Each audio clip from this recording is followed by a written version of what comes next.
This segment's being sponsored by the Tennessee Wildlife Resources Agency. Join us in preserving and protecting Tennessee's wildlife.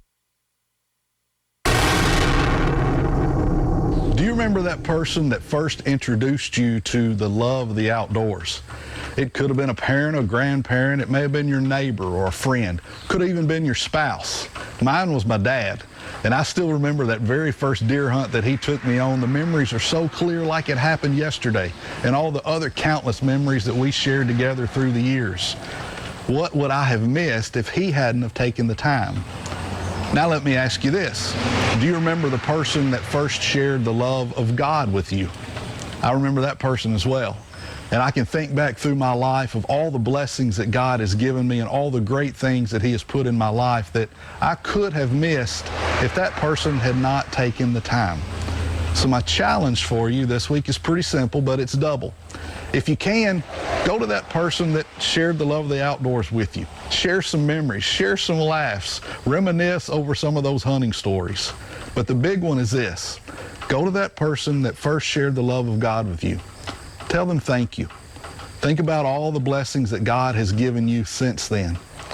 Where would your life have been had they not taken the time? Hey, thanks for watching this week. We pray that you were blessed, and always remember, keep shooting straight.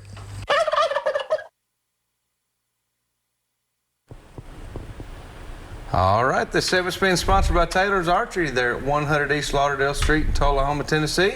Y'all can give owner Tracy Taylor a call at 931-563-7706 and let them take care of all your archery needs. Go down there on a rainy day and take advantage of their indoor shooting facility as well. So they can get you ready to go to all those summer tournaments and also for the velvet season coming up. All right, welcome back. Now, if y'all want to give us a call, you can go ahead and do that now. It's 615-737-7767. And until then, guys, let's talk a little bit about this trip. So it made a great video, and we did have a good trip. We'll keep hitting on that. Caught a lot of fish, had a good trip. But, Randall, there was some woes there, wasn't there, buddy? You can't imagine what we saw that you didn't see on here. Well, I thought it was interesting when they transported us over to the put-in area. They had that long ramp that had went down to the water. Yeah. Of course, it took two guys because you had to have one hold back. Yeah. And the other one just kind of direct. Straight down like this. And after I went down and come back up, and then went down and come back up that second time, I was whooped before we ever got on the water. But no, there was a lot of traffic out there. Number one, there was a lot of boats on the water. We wondered how that would affect them. So I've been asked a lot about that. I wondered myself a lot of that. So I can give you our number. And the reason I can give you our number is because I can count them on the camera.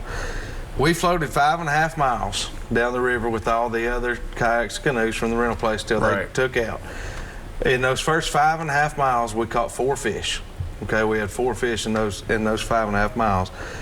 In the last 1.1 miles, which is about what I figured on the map, we traveled beyond the takeout. So in the last mile, we had 16.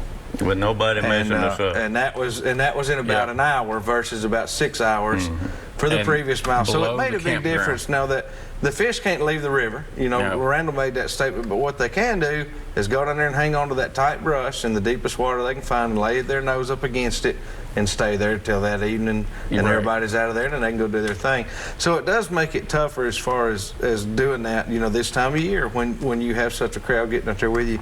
But also, Randall, we went to 2 or 3 of your favorite spots to put in on the river, and that didn't work out real well either. No, they used to. You could put in just about anywhere down there, but that's when everybody knew everybody, you know.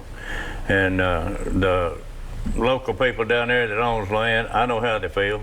They come down there and there's trash dumped all over their property, you know, and fences tore down, first one thing and another. But where we messed up this time, or I messed up, the place where we went to take out the first time, you couldn't even park there. The rocks was blocked. Everything was posted. You couldn't.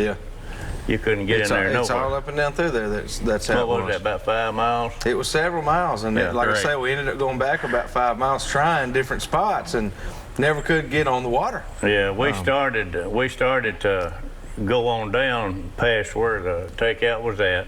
If we'd have done that, we'd have caught a whole lot more fish. That river's got the fish in it.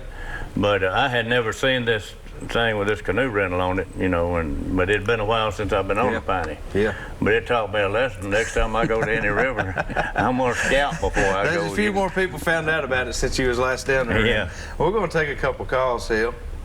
A couple calls here. Terry, how you doing tonight? All righty, fellas. How y'all doing? I just want Hey, to say Terry. y'all boys did a fine job there. Thank you, We man. appreciate it. Like your buddy said, a lot of those rivers like the Piney and the Canyon, Buffalo, and even the Duck, you know, a lot of people, so many people have done moved in close, and it's easier to get access to a kayak than it is a boat. So Yeah. there's a lot of recreational going on. It's kind of hard to find a spot to where you can get back in there and catch some fish like that. But y'all did a real good job, and I really want to take my hat off for the Richard, because, man, people just don't know the work Headboard puts in. It takes a lot of work. It does. You know, I said on the post earlier I made online when we were talking about this show, I said, sometimes we go out and the show just happens. You know, I mean, it just seems easy, and the fish bite, and the sun's right, and everything's great. And sometimes you really work for it. And this one, we worked for all day. And I want to mention, too, Roger McMullen was with us, too. Y'all saw him just a little bit in the video. But Roger filmed all day, too, because this was a two-man deal. I mean, it was all both of them could do all day just to keep up with the shots and where we were, as there was so much movement back and forth. But it worked out well. But there's a lot of work that goes into it. It's not, we don't just walk down there and jump on the river and float down there and catch 15 fish and head to the house, you know, go get lunch. It don't work that way, does it? No. That was a lot of work. I know that. And I thought a couple times that you just going to just say, piss on this and just fall off in that water, because you look like you was about ready to pass out there. Hey, Terry, I was about ready to pass out. I was, man. Well, fellas, y'all have a good one. I just want to call in and say hello. You too, man. I Got a good crappie video coming up with you that I got finished the other day. Looking forward to sharing with folks. So want to throw that out there while I got you on the phone. We did another bank fishing show, Terry and I did. And we were right around downtown Nashville, somewhere near the water, wasn't we? Yep. I don't even remember where we were now, but we were on the water somewhere around Nashville. We're going to be sharing that in a few weeks. But Terry, we appreciate you calling, man. All right, have buddy. a good Y'all night. take it easy now. All right. See ya. Bye. Yeah, that is something misunderstood. Like Terry said, he's filmed several shows with us, and you really got to put the work in, Richard. Yeah. I mean, you're not just out there lollygagging around all day. I mean, it's work. Yeah, and we couldn't let that canoe tip over with that equipment No, that in was there. rule number one. And with the rapids, and then we had that log that actually we got stuck on top, and it took three other people to push us over it. Yeah, it did. That was something else. But guys, we're going to cover this more in the next segment as well. Talk to you a little bit more about the river and what all we did that day as far as catching fish. But right now, we're going to get ready to go on over and do this week's tip of the week.